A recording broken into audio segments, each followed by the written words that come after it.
Buenas noches, Iglesia. Encantado de poder compartir una noche más de nuestra escuela bíblica Apolos. Nos toca trabajar en esta ocasión, continuando con la serie donde estamos estudiando el Evangelio de Marcos, hoy en el capítulo 7, que nos presenta un panorama, un escenario muy particular y también muy repetitivo dentro del Evangelio. Marcos repetidas veces nos muestra escenarios donde los judíos, principalmente sus autoridades, los maestros de la ley, los fariseos, los escribas, cuestionan a Jesús y sus discípulos. Repaso solo algunos de ellos, iniciando en el capítulo 2. En el versículo 1 al 12 se nos narra cómo Jesús sana a un paralítico, y en ese escenario los maestros de la ley le cuestionan a Jesús su autoridad. Verso 7, Marcos capítulo 2, verso 7 dice: ¿por qué habla este así? ¿Está blasfemando? ¿Quién puede perdonar pecados sino solo Dios? Dicho esto, y seguidamente también, Marcos nos presenta otro escenario, Marcos capítulo 2, versículos 13 al 17, y en esta ocasión Jesús estaba comiendo con Leví, con algunos de sus amigos que son recaudadores de impuestos, y entonces los maestros de la ley le vuelven a cuestionar. Versículo 16. Cuando los maestros de la ley, que eran fariseos, vieron con quién comía, les preguntaron a sus discípulos: ¿y este come con recaudadores de impuestos y con pecadores?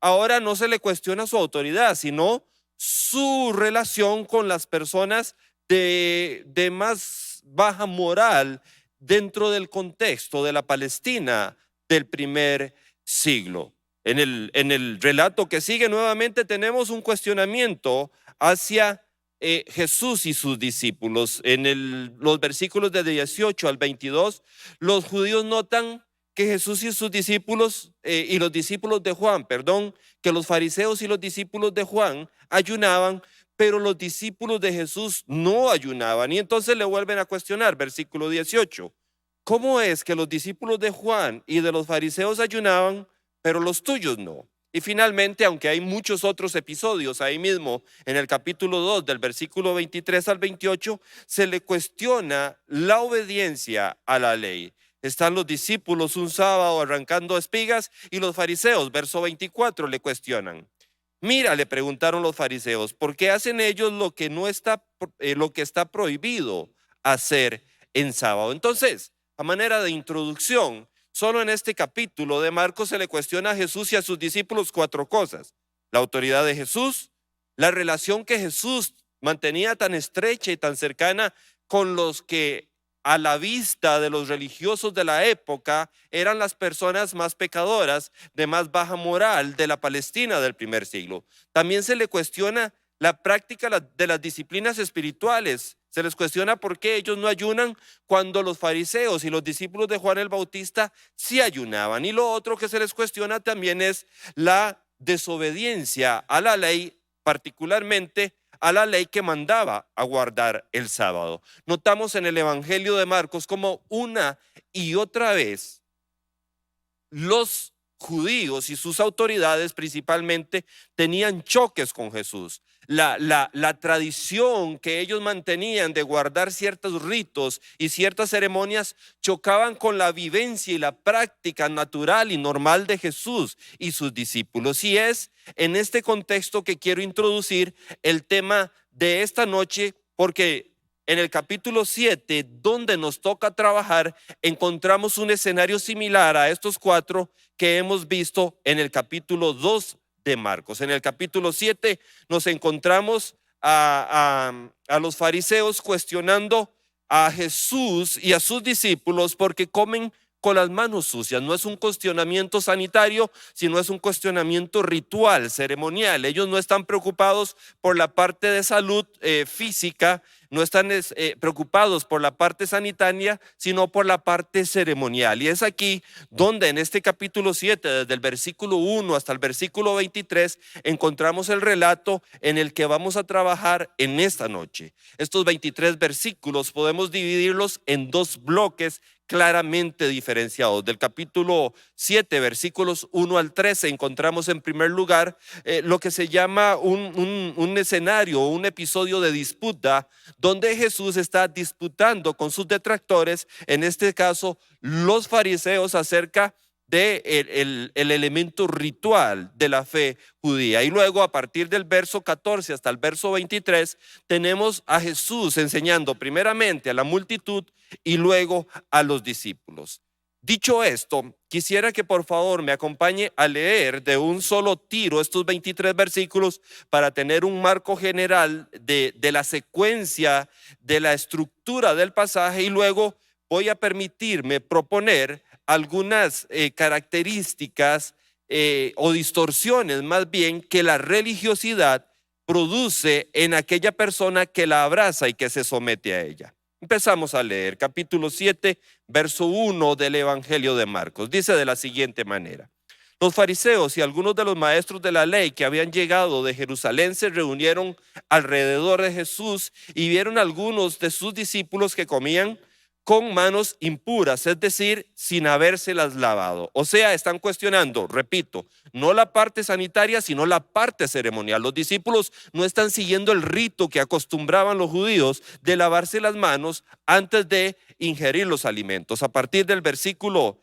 3 empieza un paréntesis explicativo que hace Marcos en razón de que su evangelio está dirigido a una población romana que conoce poco de las prácticas judías. Entonces, en el versículo 3 dice: en efecto, los fariseos y los demás judíos no comen nada sin primero cumplir el rito de lavarse las manos, ya que están aferrados a la tradición de los ancianos. Al regresar del mercado no comen nada antes de lavarse y siguen otras muchas tradiciones, tales como el rito de lavar las copas, las jarras y las bandejas de cobre. Aquí cierra Marcos el paréntesis y en el verso 5 sigue la narración. Así que los fariseos y los maestros de la ley le preguntaron a Jesús: ¿por qué no siguen tus discípulos la tradición de los ancianos en vez de comer con manos impuras? Jesús les respondió: tenía razón Isaías cuando profetizó acerca de ustedes. Palabra fuerte: hipócritas. Según está escrito, este pueblo me honra con los labios, pero su corazón está lejos de mí. En vano me adoran, sus enseñanzas no son más que reglas humanas. Ustedes han desechado los mandamientos divinos y se aferran a las tradiciones humanas. Y añadió: esto es una ironía. Qué buena manera tienen ustedes de dejar a un lado los mandamientos de Dios para mantener sus propias tradiciones. Por ejemplo, versos 10, 11 y 12 son ilustrativos del planteamiento que Jesús dice de que ellos están anulando el mandamiento de Dios por la tradición. 10, 11 y 12 son ilustrativos de eso. Verso 10. Por ejemplo, Moisés dijo: honra a tu padre y a tu madre, y el que maldiga a su madre o a su padre será condenado a muerte. Ustedes en cambio enseñan que un hijo puede decirle a su padre o a su madre: cualquier ayuda que pudiera haberte dado es corbán, entre paréntesis, es decir, ofrenda dedicada a Dios. En ese caso, el tal hijo ya no está obligado a hacer nada por su padre ni por su madre. Termina la ilustración y retoma el tema en el verso 13, a manera de conclusión de este primer bloque.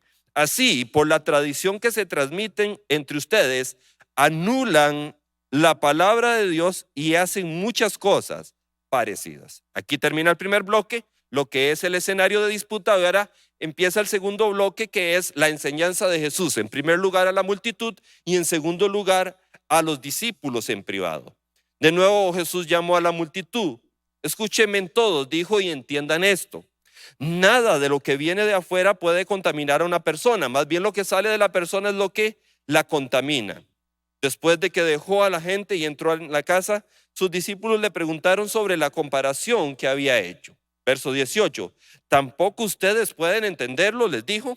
Aquí empieza ya lo que es la enseñanza, no a la multitud, sino en privado a sus discípulos. ¿No se dan cuenta de que nada de lo que entra en una persona puede contaminarla? Porque no entra en su corazón, sino en su estómago y después va a la letrina. Con esto Jesús declaraba limpios todos los alimentos. Luego añadió: lo que sale de la persona es lo que contamina, porque de dentro del corazón humano salen los malos pensamientos y luego 12 vicios más. La inmoralidad sexual, los robos, los homicidios, los adulterios, la avaricia, la maldad, el engaño, el libertinaje, la envidia, la calumnia, la arrogancia y la necedad. Termina en el verso 23. Todos estos males vienen de dentro y contaminan a la persona.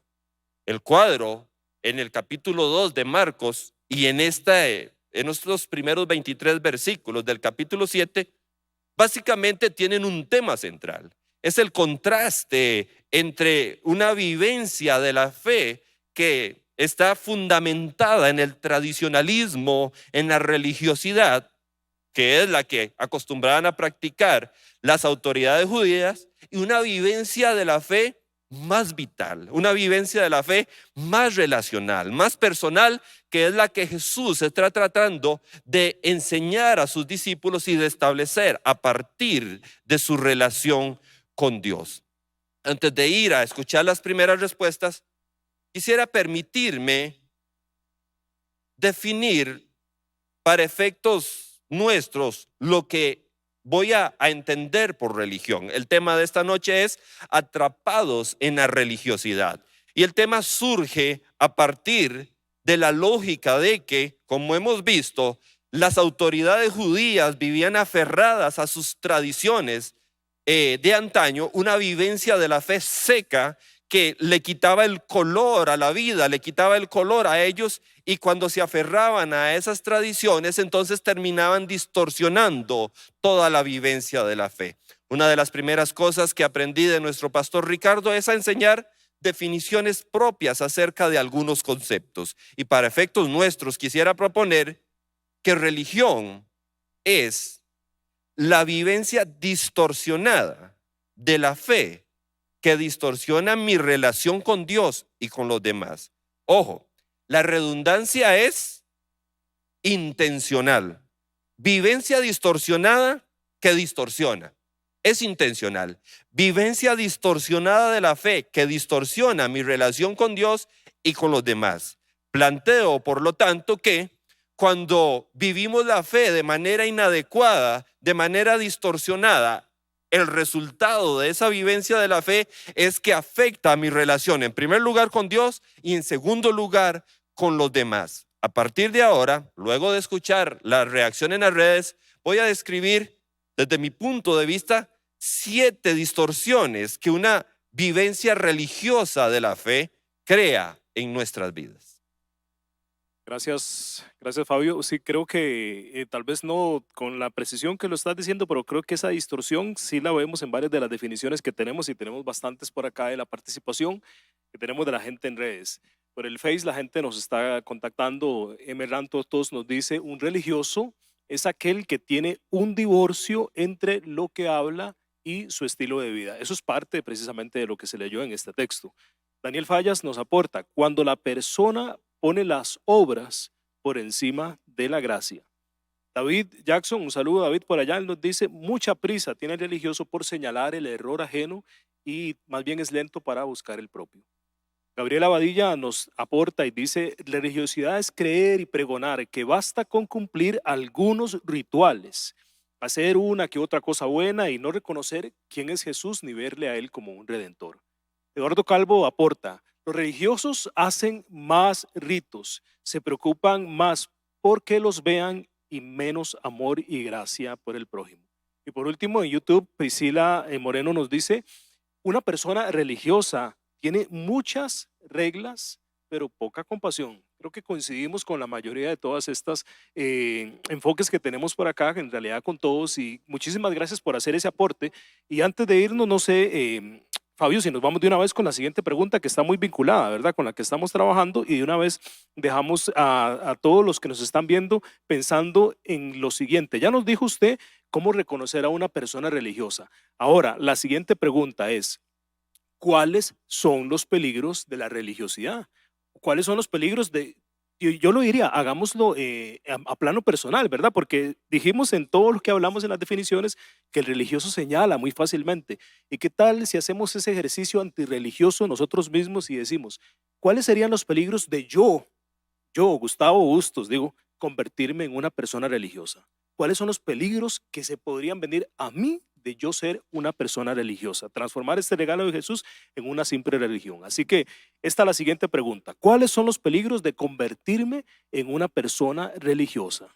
Así que quedamos con esta pregunta para que usted la trabaje mientras Fabio nos va a hablar de todas estas 7 características. Gracias, Gustavo. Retomo.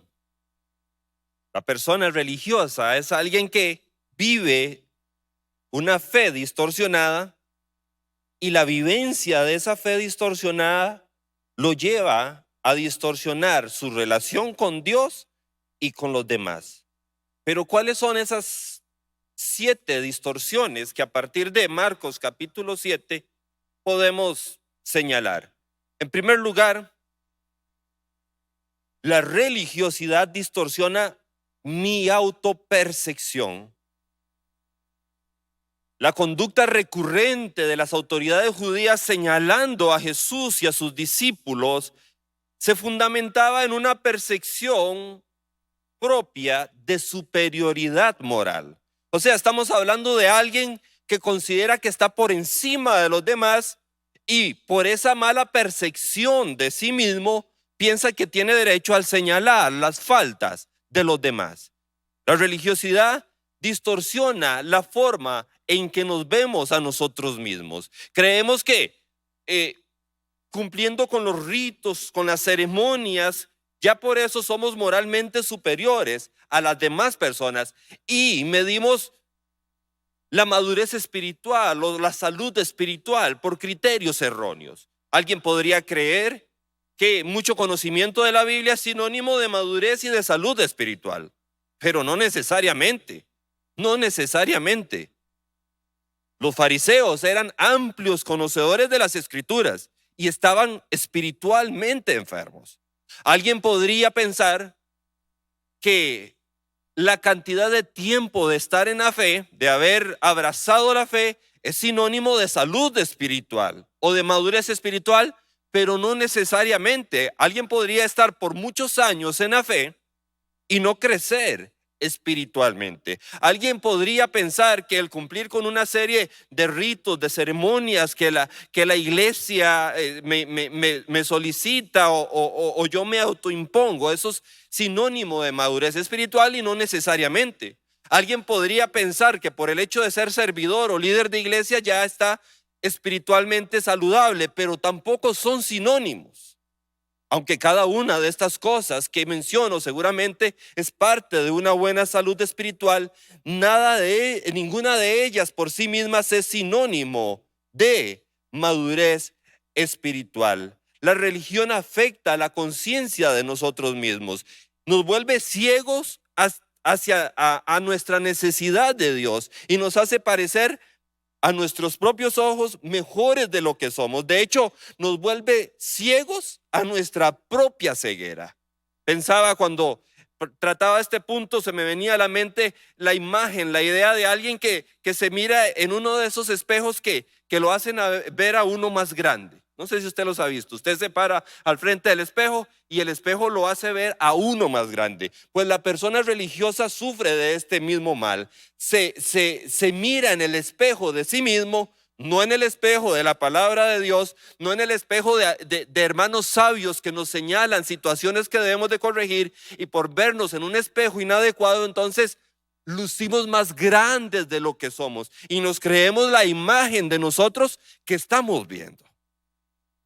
La realidad, estimada familia de vida abundante, es que cada uno de nosotros somos igualmente necesitados de la gracia de Dios y que todos nosotros pecamos, unos de una manera y otros de otra manera, y que cada uno de nosotros necesita entender que al pie de la cruz el suelo es parejo. No hay unos más arriba que otros, no habemos unos más arriba que otros. Y cuando alguno de nosotros empieza a creerse que está en una grada por encima de los demás, la gracia de Dios se encarga de hacernos ver que estamos equivocados y nos vuelve a alinear, a poner en el lugar que nos corresponde. En el reino de Dios solo hay un rey. Los demás somos siervos. En el reino de Dios solo hay un Señor. Ninguno de nosotros está por encima de los demás. La religiosidad mete el germen de la autopercepción errónea en nosotros mismos, lo que implica que nosotros debemos ser redimidos y rescatados de nosotros mismos, de nuestra propia percepción distorsionada de quién somos. Ojo, cuando empezamos a creer que somos mejores que los demás, póngale un check para nuestro nivel de religiosidad. Va en aumento mientras nuestra relación con Dios seguramente se está perdiendo, porque cuando nos enfrentamos ante la majestad de Dios, todos somos pequeños. Segunda distorsión. La religiosidad no solo distorsiona la percepción propia, haciéndonos ver más grandes de lo que somos, sino que la religiosidad distorsiona el enfoque. Verso 5 del capítulo 7. Los maestros de la ley, en lugar de ocuparse de su santidad propia, de su integridad propia, en la que tienen algún grado de injerencia, se fijan en la conducta de los demás, empiezan a señalar a los discípulos por no cumplir un rito ceremonial de lavarse las manos.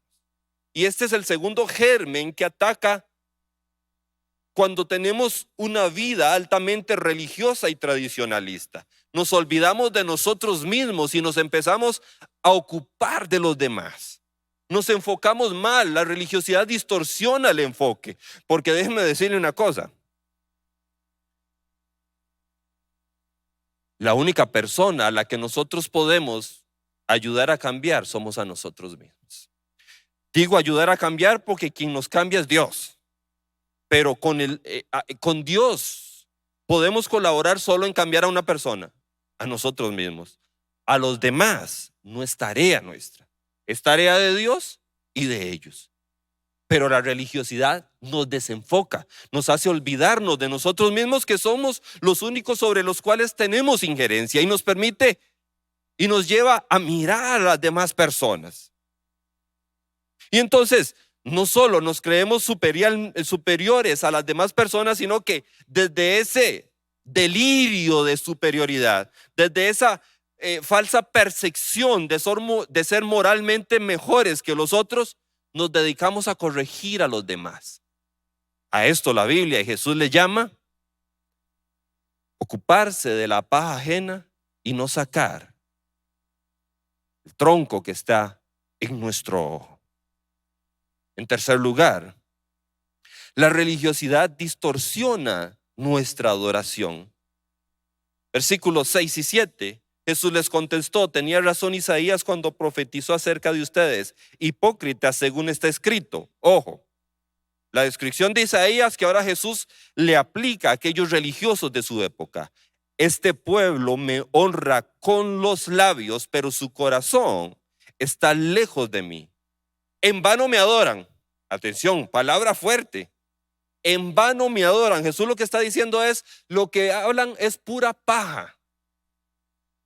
En versión ultra popular, lo que un religioso habla es pura paja si su corazón está lejos de Dios. Sus enseñanzas no son más que reglas humanas. Y entonces la religiosidad nos mete en un círculo vicioso de decadencia. Nos distorsiona la percepción propia, haciéndonos creer que somos superiores a los demás. Eso nos lleva a señalar a las demás personas y hace que nuestro corazón se aleje de Dios, de tal manera que cuando nosotros, entre comillas, adoramos a Dios con nuestras palabras, esas palabras no pasan de la tercera fila de sillas.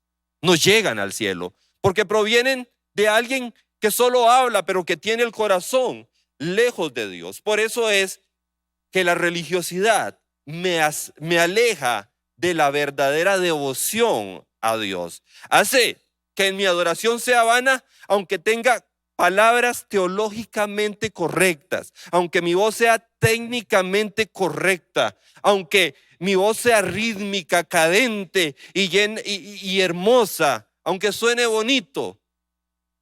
es vana, porque lo que nuestros labios dicen no se corresponde con lo que hay en el corazón.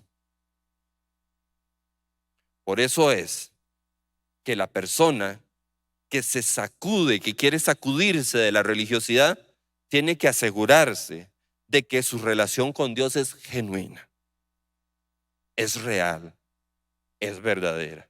¿Y sabe cómo se prueba? En la misma relación con Dios. Cuando nos topamos con la gracia de Dios, cuando nos levantamos temprano o vamos en el carro, en el autobús, o estamos en la hora de almuerzo en la oficina y dirigimos nuestra mirada al cielo y decimos: Señor, aquí estoy.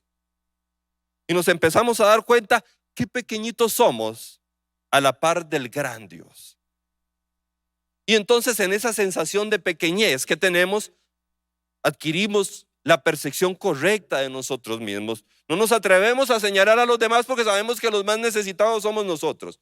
Y surge, brota del corazón una adoración genuina, porque brota de un corazón que está bien ubicado.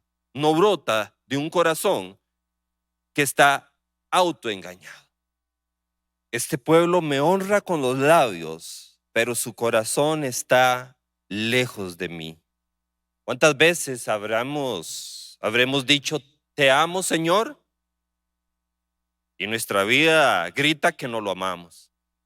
¿Cuántas veces hemos dicho gracias sin estar agradecidos? ¿Cuántas veces habremos dicho: Señor, haz de mí lo que quieras hacer, sin estar dispuestos a que Dios haga de nosotros lo que Él quiere hacer? ¿Cuántas veces habremos dicho Señor desde la posición de Señor? La religiosidad nos aleja de Dios. En primer lugar, voy recapitulando rápidamente, distorsiona nuestra propia percepción, nos hace ciegos a nosotros mismos, nos hace ver más grande de lo que somos. Es un espejo alterado que refleja una imagen inadecuada de nosotros mismos.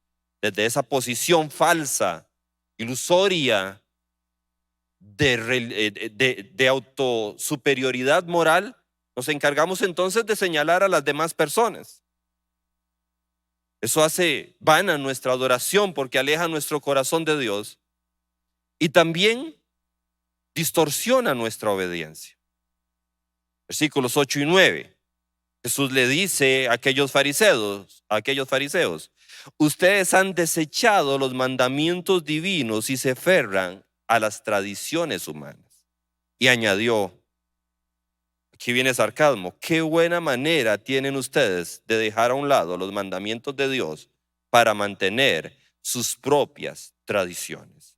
Subrayo nuevamente: desechan los mandamientos humanos y se aferran, ojo el verbo, se agarran fuertemente de las tradiciones humanas, a tal manera que la tradición humana llega a sustituir la obediencia al verdadero mandamiento de Dios.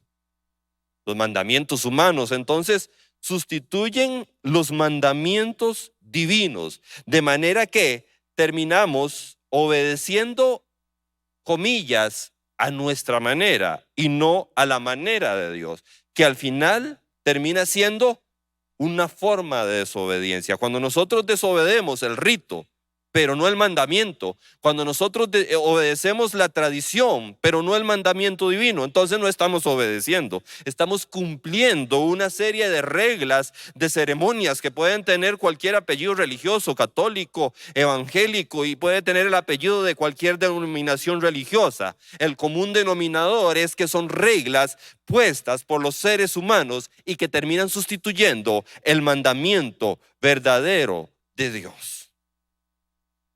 A Dios se le obedece de manera pronta, se le obedece de manera constante y se le obedece de manera completa. Corremos el peligro de llegar a sustituir lo que Dios nos manda hacer por lo que nosotros mismos nos ponemos a hacer o lo que un sistema eclesiástico, una comunidad religiosa o un documento de fe nos exige a nosotros. Lo peor de esto es que creemos que estamos obedeciendo a Dios cuando no lo estamos haciendo. Y por lo tanto, la religiosidad distorsiona nuestra obediencia. Pero no solo distorsiona nuestra obediencia, también distorsiona nuestras relaciones.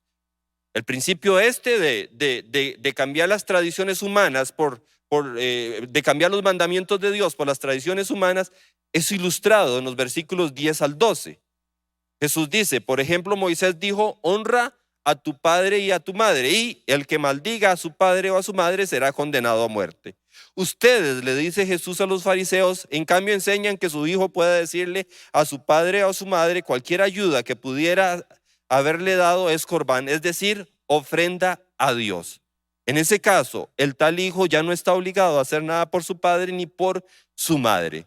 Se los pongo en versión ultra popular. El mandamiento divino es que nosotros, los hijos, debemos de ocuparnos de nuestro padre y de nuestra madre cuando ya ellos no pueden valerse por sí mismos. Ese era el mandamiento divino. Pues los fariseos y los judíos enseñaban que aquellos recursos, ojo, que el contexto habla de ofrenda económica, de dinero, pero puede ser tiempo también que le quitemos a nuestros padres para, entre comillas, vivir una falsa fe. Entonces ellos decían, papá, mamá, yo sé que debería de suplir para sus necesidades económicas, pero es que vieras que voy a agarrar lo que les correspondía a ustedes y se los voy a ofrendar a Dios, se lo voy a llevar al templo. Y Jesús ataca esta conducta y dice, mire, ustedes por la tradición terminan invalidando el mandamiento de Dios. Y entonces la religiosidad también distorsiona nuestras relaciones y con ellas nuestro testimonio. Una pregunta.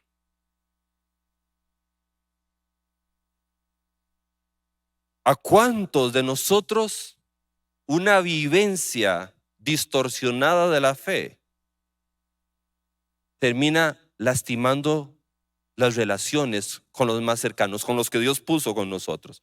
Con nuestro esposo, con nuestro cónyuge, con nuestros padres, con nuestros hijos. Les quitamos el tiempo que Dios quiere que dediquemos a ellos para ocuparnos a cosas, comillas, de la fe que Dios no nos está pidiendo que nos ocupemos, o por ocuparnos de manera desmedida en los asuntos que Dios no nos está pidiendo que hagamos. Y entonces pasamos orando para que el Señor los toque y se conviertan, pero no estamos siendo luz, no irradiamos nada, no somos sal, no salamos nada, porque la religiosidad nos lleva a dejarlos a ellos más lejos de Dios que cuando nosotros tenemos una vivencia verdadera de la fe y más bien reflejamos lo que el Señor ha dado en nuestro corazón, se los reflejamos a ellos. Tengo que confesarme, Gustavo y amigos, culpable de algo de esto. Quizás hace ya muchos años he aprendido mucho. Tengo que dar gracias a Dios por vida abundante que me ha enseñado mucho acerca de esto. 8 veces a la semana en una iglesia, todos los días al culto y el domingo 2 veces a la escuela dominical y en la tarde y en la noche, y orando para que Dios tocara a mi familia. ¿Y cómo los iba a tocar? Si el que debía ser luz era oscuridad, si el que debía salar no salara. Déjeme decirle, con todo respeto,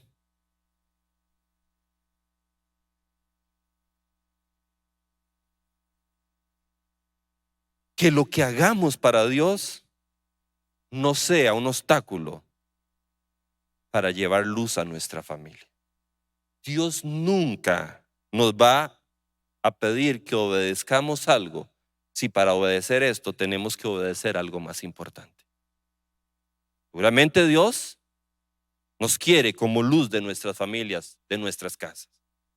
La pregunta es si tendemos puentes entre Dios y los más cercanos o si somos el obstáculo en lugar del puente entre las personas que tenemos cerca y el Dios del cielo. Vivir una espiritualidad sana me lleva a tener y a establecer relaciones saludables con los más cercanos que Dios ha puesto.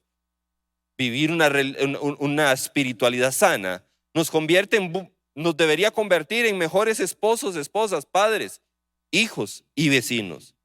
no debería de alejar a las personas que están alrededor nuestro de Dios, sino que más bien debería de acercarlo. Cuando leía el texto me preguntaba, ¿qué pensará un padre o una madre cuando, como lo enseñaban los fariseos, su hijo no suplía para sus necesidades materiales, sino que iba y lo entregaba al templo? Ojo, lo que Jesús ataca no es obediencia a la ley, es a las tradiciones de los judíos. Son dos cosas muy diferentes. Lo que Jesús ataca no es la falta de obediencia al mandamiento divino. Lo que Jesús ataca es el sistema de reglas, de ceremonias, de rituales que secaban la vida de las personas y que volvía la atmósfera gris de todos aquellos que estaban alrededor de las personas religiosas. Nuestro testimonio en nuestra familia, en nuestras casas, no solo debe escucharse, sino que principalmente debe verse. Y la persona religiosa solo habla del evangelio, pero no lo modela. Que Dios nos ayude a modelarlo. En sexto lugar, no solo la religiosidad, la vivencia distorsionada de la fe distorsiona la autopercepción, distorsiona el enfoque, distorsiona la adoración, distorsiona la obediencia, distorsiona las relaciones, también distorsiona la comprensión espiritual. Entramos a la segunda parte del relato. De alguna manera, cuando Jesús termina la disputa con los fariseos, va y enseña a la multitud que lo que entra en el corazón, que lo que entra en el hombre, en el ser humano, no es lo que lo contamina, sino que lo contamina es lo que sale de él. Jesús extraña cuando en el verso 17 dice, después de que dejó a la gente y entró en la casa, sus discípulos le preguntaron sobre la comparación que había hecho. En el verso 18 Jesús les dijo, ¿tampoco ustedes pueden entenderlo? Marcos está ilustrando de alguna manera cómo la religiosidad, seguramente por el contexto en que vivía, también había alcanzado a los discípulos y les había obstaculizado la comprensión espiritual, de manera que no podían entender lo que Jesús decía. La religiosidad, estimada familia de vida abundante, embota nuestra mente para lo espiritual. No nos permite ver a Dios tal y como es y no nos permite discernir cuáles son las verdaderas cosas, los verdaderos mandamientos que debemos obedecer y cómo debemos obedecerlos. Por eso es que la religiosidad distorsiona nuestra comprensión espiritual. La persona que vive una espiritualidad sana entiende lo que Dios pide de esa persona y se lanza con todas las fuerzas a buscarlo, a tratar de obedecerlo, a tratar de hacerlo. La religiosidad embota nuestra mente, nos sume en un estado de oscuridad espiritual y no nos deja comprender lo que verdaderamente Dios espera de nosotros. El séptimo, para luego ir otra vez a las redes y luego concluir. Creo que todos los que nos toca ponernos de pie aquí, siempre luchamos con que si ponemos los 7 puntos que tenemos o solo 4, yo sé que técnicamente se recomienda no poner tantos, pero a veces digo yo, y si este último es el que ocupa a la gente que nos escucha, entonces siempre en estos espacios que son de formación cristiana, de escuela bíblica, trato de ponerlo. La religiosidad distorsiona el disfrute de la vida. Resulta que estos discípulos están comiendo con las manos sucias. Yo lo contextualicé demasiado, pero se imaginaba comiendo pollo frito, aquí muy a lo tico, les bajaban la manteca por aquí, el aceite. ¿Usted ha visto a alguien comiendo pollo frito en el bus? Delicioso. Y ellos, en lugar de unirse a la comilona de pollo frito, se ponen a pensar si se hicieron las uñas o no. El patrón de vida de las autoridades judías de la época, fariseos, saduceos, maestros de la ley, era un patrón de vida que carecía del disfrute de las cosas que Dios nos ha dado. Porque la religiosidad no nos permite disfrutar la vida. Andamos en busca de los detalles pequeños y de las reglas. Andamos viendo a ver lo que hacen los demás. Nos aplaudimos el cumplimiento del rito. Nos hacemos ovaciones cuando cumplimos el rito, aunque el rito sea vacío, aunque nos aleje de Dios en lugar de acercarnos. Que Dios nos ayude a vivir una fe fresca, una relación con Él fresca, que nos permita el disfrute de la vida,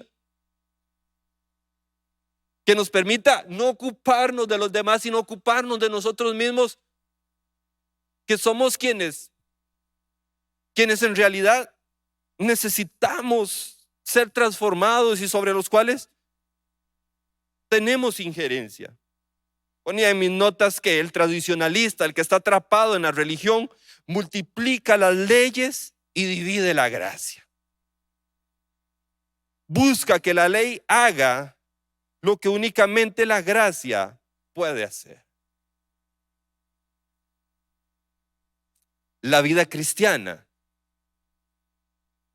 es una vida de disfrute cuando se vive con una espiritualidad genuina, cuando mi relación con Dios es genuina y a partir de esa genuina relación con Dios puedo tener relaciones de respeto, de amor, de compasión, de misericordia hacia las demás personas. Y como eso es lo que siembro, también obtengo que las personas me miren con amor, con perdón y con misericordia. Somos un cuerpo, familia de vida abundante, tan necesitado yo como ustedes. Algunas veces necesitaré que levanten mis brazos y algunas veces ofreceré mis manos para levantar sus brazos. Vivir una espiritualidad sana es aprender a disfrutar la vida bajo la cobija de la gracia de Dios, que nos liberta de nosotros mismos, que nos liberta de las reglas, que nos liberta de la crítica, de la mirada que juzga a los demás, que nos permite ver a los demás con misericordia y pedir misericordia cuando nosotros ocupamos de ella. Vamos a las redes antes de terminar. Fabio, el tema ha causado mucho revuelo acá en las redes y tengo que confesar, igual que vos lo dijiste, en conjunto lo digo con Víctor, con Priscila, también somos culpables de religiosidad, lo hemos sido y mucho del aprendizaje lo hemos tenido acá en esta iglesia de vida abundante y gracias le da a uno por esas oportunidades de crecimiento, pero igual también la religiosidad toma diversas formas, ¿verdad? A veces la principal es que señalo hacia afuera, entonces, ya estoy en vida abundante, ahora sí puedo señalar para allá otra vez, otro disfraz de religiosidad. Hay que, por aquí Daniel nos ponía un comentario muy interesante, él dice, el tema está muy interesante, es bueno saberlo, pero para identificarlo en nosotros mismos. Excelente, yo creo que ese es el centro de lo que estamos hablando. Y un poco, unos comentarios que no quiero dejar por fuera, de los peligros de la religiosidad. El pastor Ricardo nos dice, el peligro de asumir que agradamos a Dios. Eduardo Calvo nos dice, encontrar dioses falsos.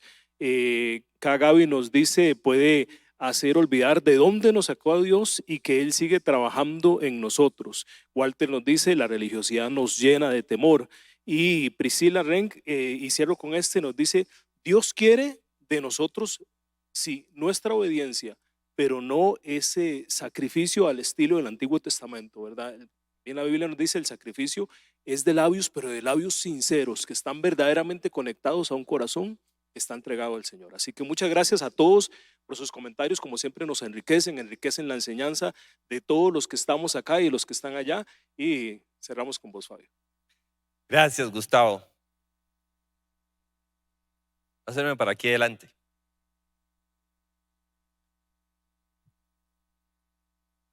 Lucho mucho con mi orientación a la tarea. Los primeros 15 años de mi vida trabajé en industria donde lo que importa son las metas. Si usted ha tenido un trabajo así, lo que importa es cumplir las metas mensuales, las metas de venta, las metas de producción. Lucho mucho con eso. Tengo que detenerme cada día y pedirle al Señor que me ayude a subordinar la tarea a las personas. Porque mi pensamiento natural es, hay que cumplir tal cosa, hay que ir al supermercado, hay que comprar esto, hay que pagar el marchamo, La cabeza se me inunda con las metas, con los objetivos. Tengo que acudir a Dios y decirle, Señor, ayúdame a subordinar las tareas a las personas. Tengo un niño de 9 años. Le hemos enseñado la fe desde pequeño y desde antes de que naciera, yo he orado a Dios pidiéndole que Dios se revele a él. O sea, que él conozca la fe, tal vez sí un poco porque lo traemos a la iglesia y porque papá me habla de eso y mamá me habla de eso, pero esa no es la meta, eso es parte del instrumento. La meta es que él pueda conocer a Dios personalmente. Hace un par de semanas, espontáneamente va a hacer una prueba de natación y la gana, y cuando sale de la prueba me dice, ay papi, yo ya anoche oré para que Dios me permitiera ganar la prueba. Esa misma semana lo tenemos que llevar a vacunar por el COVID y todo, y llega y me dice en la misma semana, papi, no me dolió y yo oré para que Dios hiciera que no me doliera. Y entiendo una cosa, Gustavo, entiendo una cosa, familia.